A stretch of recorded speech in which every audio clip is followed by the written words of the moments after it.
got hit, or if you really don't, because it's like me and Jeezy have conversations like "Not Afraid" by Eminem. Jeezy had that beat first.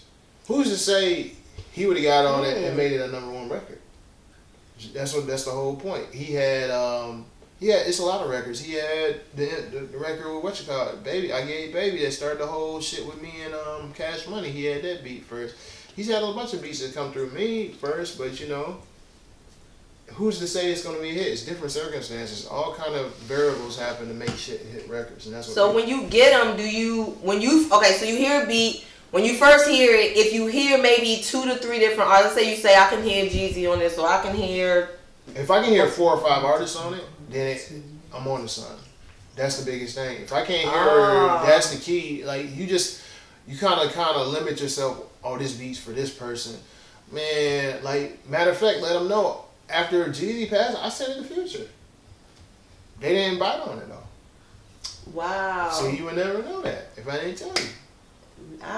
Damn. Okay. So being a vet in the game and having seen, a couple different eras of music, what is your current opinion of the state of what, is going on in hip hop? Like the indiscernible lyrics, the overtone of drug consumption lyrics, the lack of respect for those who paved the way. We can take each section. I mean, I'm gonna be honest with you. It's just I think it's social media more than when I was young, I didn't give a fuck what the old nigga told me. So it's the same shit. It's like and that's why I had to put in like perspective. I'm like, man, I'm definitely washed up and get off my lawn ass nigga now because you Stanley. Yeah, get off my grass. Get off my grass. I mean, that's basically what hip hop. But you gotta let the youngies do them at the end of the day because even how they consume music.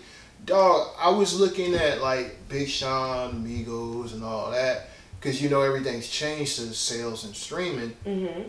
Sales, Trevor Died 3 outsold them first week. Right. On their first weeks, like outsold them, but their streams game is incredible because of social media and the internet. Okay. So I mean, like even the little Migos fucking Rolling Stone interview where they just kind of through McConan, they kind of said something about Jeezy and Ludacris, and I was just like, them niggas just young. At the end of the day, they're just young. They don't understand. They just like, they got a little bit of success, and this is new to them, so they don't know how to really react. So I don't even fault them for what they say because it's just being young and dumb. Okay. So do you think they need a team to kind of reel that in, or do you think it should be okay? It's just freedom of expression, just let it out? They got it now because of success. They have a PR person, and that's why they sent out a press release about McConan. Right. I did see that. Because they didn't want, the lesbian and gay groups to yes. And kill them like that. So they just did that. But man, you know how they really feel now. So it's just like, it's on you to say whether you want to fuck with them or not. It's never about, it's really always about the music, but we're in an era where it's about everything else but the music. Yes, absolutely. And so my follow-up question, do you think that production carries a record where the lyrics don't? Like people are more engrossed into the beat than they really are what's being said? Yeah, I think the production and the hook. It's been that like since the beginning of the music, to be honest with you. I mean, kind of, but if you think kind of back in the day, a lot of people will quote the lyrics of an artist. They'll say, "This, do you hear this bar or this line or this verse that he said?" This, versus now it's more everybody's with the beat and the hook. Yeah. So it has been a beat hooks, thing across the board throughout the years. But I think back then the lyrics did hold a lot more weight where the production may not have been as strong. I feel like it's just since like the beginning, it's all like, hit records, like Billboard charting records and stuff. It's always been about the beat and the hook. Everything else is subjective. Now niggas great projects, it's about everything. Okay. Like nigga albums, that's it. But I mean, I think saying that we're really a single driven industry now. It's not really about album sales. It's about what your single does.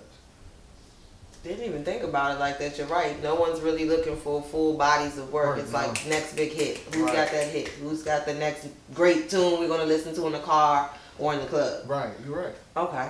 So do you think that the producer-rapper duo has taken over the DJ-rapper dynamic of the... Yeah, absolutely. It's like, you know, Metro and Future, Shorty Red, D Rich and Jeezy. Who else would, because I mean, those are the most prevalent, you know, in my world. Because even like the Migos, they don't have just a set producer they really fuck with. Like, Metro did Bad and Bougie, but they got all these different guys you've never heard of who do all the other records. Like, right. So that, you know, Zaytoven and Gucci is a pretty prevalent. Drummer Boy Jeezy, Yeah. Drummer Boy Gucci, Shorty Red Gucci too. Yes. To a certain strength.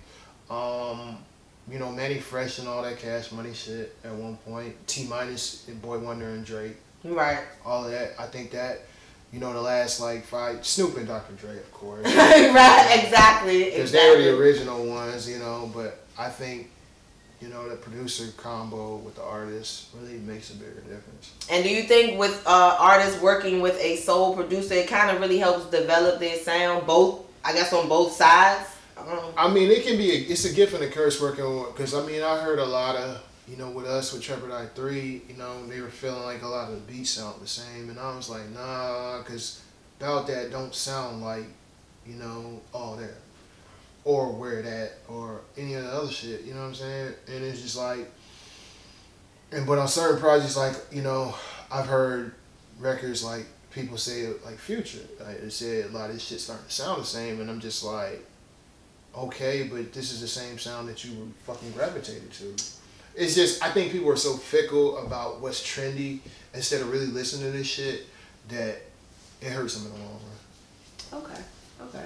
And what do you think about, I'm sorry, you said in an interview a few years back that, you know, the rap game's a little too fake friendly. Everybody's bro and everybody's, you know, there's no real competitiveness and no real, you know, where people are going at each other's necks. Right. Recently, Young Dolph released this to Yo Gotti. Have you heard it? Yes. What do you think? What are your thoughts on that? Well, because I'm cool with both sides, it's like, you know, when I heard it, I was like, oh, wow. Because, you know, I kind of know the history of that whole situation. It's just like, you know, they really can't coexist right now because it's like, it's deeper than rap. So I really don't have no personal opinion. When I heard it, I was just like, oh yeah, he pulled the stay strap. You know, and I was just being real. I was like, oh shit. So I know Gotti kind of might be taking the high road. I don't know what they're thinking over there. You know, I talk to his brother B Mims all the time, but it's just rap, man. It's like, nigga, you think it's good for the culture? Or you think it might be like the new age, hit them up? I'm gonna be honest with you because it's so many street elements, like street dudes now running around rapping. I just don't, because it makes situations kind of uncomfortable when you're at different venues and the motherfuckers are both there or in the same vicinity, the same city. Like shit that happened to CIAA a few years ago with, you know, they was like that was linked to Gotti and Dolph. Oh, okay. You know, when somebody got shot. So I don't know how true it was, but that's just like, that's the terrifying, you know, reality of it. So, that it could get to it could go from off wax to banging in the streets. Right. Wow. I'm hoping that it can just stay on wax so that Gotti doesn't even respond and he's just like, whatever, you know. Right. I'm gonna just look away. What do you think about, you know, Kodak Black and how he's kind of coming at Lil Wayne? Do you think that's competitive or? It's more like Kodak is young. And you know what I'm saying? But Kodak is he's smart. He's super intelligent. Even though he's got in certain situations, the kid is actually fucking highly intelligent. It's just the environment he comes from, the people around him, and all that. Now, he doesn't have the same management that he used to. He actually has some strategic guys around him.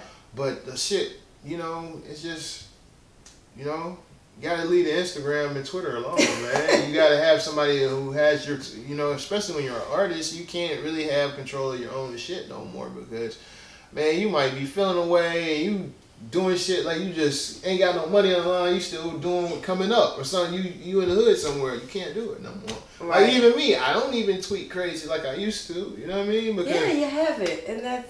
You know, because I'm different because I know it's business at the end of the day. Right. And with everything that's going on in the state of the country, do you think that it would even be wise for us to go with each other like this, though? The Gotti and the Dolph and the, you know, should we be more trying to come together? Or would you still like to see the competitiveness, even though it's just music? But if you look at it, they kind of look at us in a whole through our how we act, through music, through television, through everything. They judge our shows if we're not, acting accordingly. So do you think that maybe right now we shouldn't, it should be a little friendly in hip hop? Or in a perfect world, I wish everybody can get their differences out with each other without having anybody getting hurt. That's just being real. I mean, but it's not gonna happen. But in a perfect world, that's where I would like it to be. Okay. So now we're going to transition to the point of the show where everybody gets to know about who DJ Folk really is. Oh my God. Yes, loosen up your collars and get a little hat. So you're from an era where before you couldn't really Snapchat that pussy, as Yo Gotti would say. Right. Now you can just send your whole box through DM. Right. What type of DMs are you getting these days? They know you in the industry. You got that little blue check next to your name. Your following count sometimes makes the bitches, pull the girls out. What are you receiving? I mean, honestly, my shit is kind of dry now. Maybe when I was a little bit a lot more active on Twitter and everything else, I would get some, some interesting things sent to me. But now, I still get them every now and then from a couple of my joints that I used to fuck with back in the day. Just on the still let the checking in shit. But now it's not even nowhere near like that. Not even my text, because I just be so busy now, I don't have time. Are you really old man folk these days? I'm old and washed. So get off my lawn Twitter now. So that's just being real. But nah, I mean, I get certain things here and there. Nothing crazy like I used. Now 20 when it was Wild West Twitter and Instagram and all that, I used to get everything. Man, that shit used to be like motherfucking market. I could just get in there. Did you have back page in your DMs? Did you have bitches they're gonna? Yeah, it was pretty interesting. And then with my original background, when I used to make beats for the flicks, so to speak. We can jump that question ahead. So yes, you used to make music for the porn industry. Right. And what's crazy? It started in a little loft over in the West End. 404girls.com. My boy Jay. What's so crazy? Jay actually works for the Falcons now. That's what's so fucking crazy. Shout out to Jay for the Falcons. That motherfucker, I was at A&T making beats on the first Fruity Loops to ever come out. Mm-hmm. And this motherfucker, I used to be a fan of his original site when it was on GeoCities or some wild ass shit back then. If you know the internet, GeoCities, you used to set up your own little page. You can put whatever the fuck you want on there. You could fucking sell pussy on there if you wanted to. But that shit, he had that shit. I was a fan of his little site. He was coming up with the amateur porn shit. And I sent him some beats and shit. That shit was a catalyst. I made a lot of money doing that shit.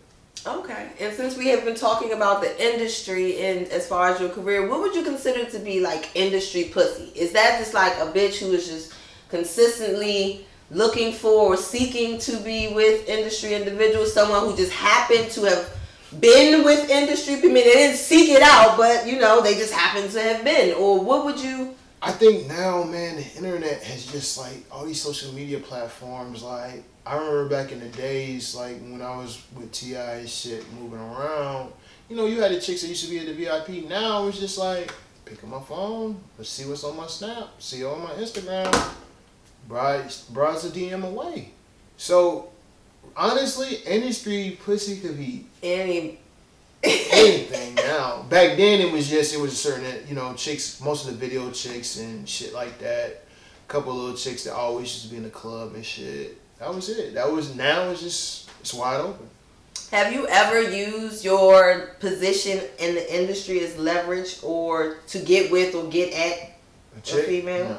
No. Never? No. Nah, absolutely not. I've never, I've had a little chick I kind of fuck with now, nothing real serious or nothing like that, but she was always a fan of Trappin' Ain't Dead, and that shit just opened the door for me, So the music opened it up for you. It wasn't that you used it, but because she knew who you were and that you were, okay. And she slid in my DMs, and, that's how it went down.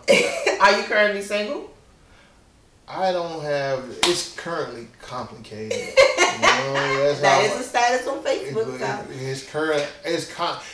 I'm not gonna say I'm not. I'm not gonna say I am. It's kind of just like that gray, murky area. You know, it is what it is. I can do what I want at the same time, but you know, when I'm committed and serious, I kind of just I don't even entertain anything else.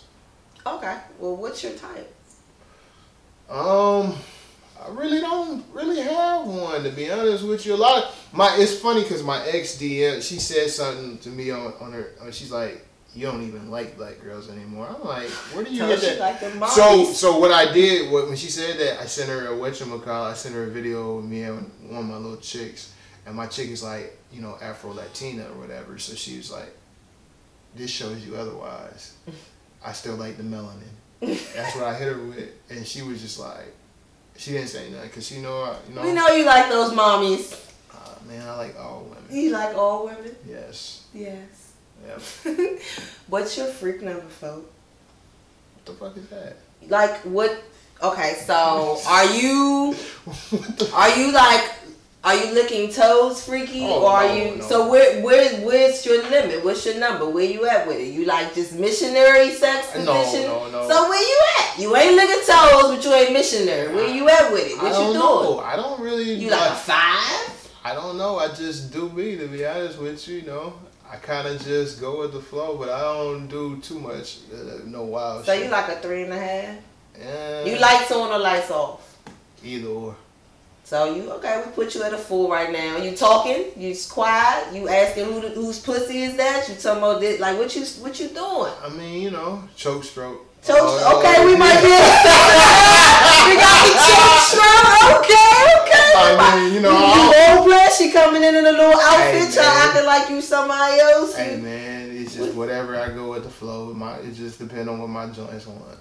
So you might be like I'm about a 6.5, 7. Probably like a 7.92. Yeah, I don't do none of that crazy, that wild ass shit, man. Like all that other shit, man. I'm cool on. Like people getting out of hand with the shit they do. Well, now that we have definitely tapped into your career, we've gotten your views on the industry, and we definitely know that you're at a 7.92 with your sex game. I definitely appreciate you coming out, man. Right. Tell the people where they can find you, keep up with you, and how can they send you beats? You can send me, I got a beat Twitter called Meet the Connect. It's MEETDA and Connect CONNECT.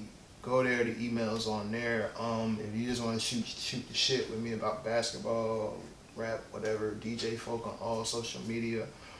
I don't really tweet I tweet, but I don't tweet a lot because, man, I can't get caught in the fucking black hole that is social media sometimes. You sit there on your phone, like you'll see me out here, I'll be on my phone just reading shit, but I won't be interacting with people because I'm just reading to see what fucking people, what's on their mind right now.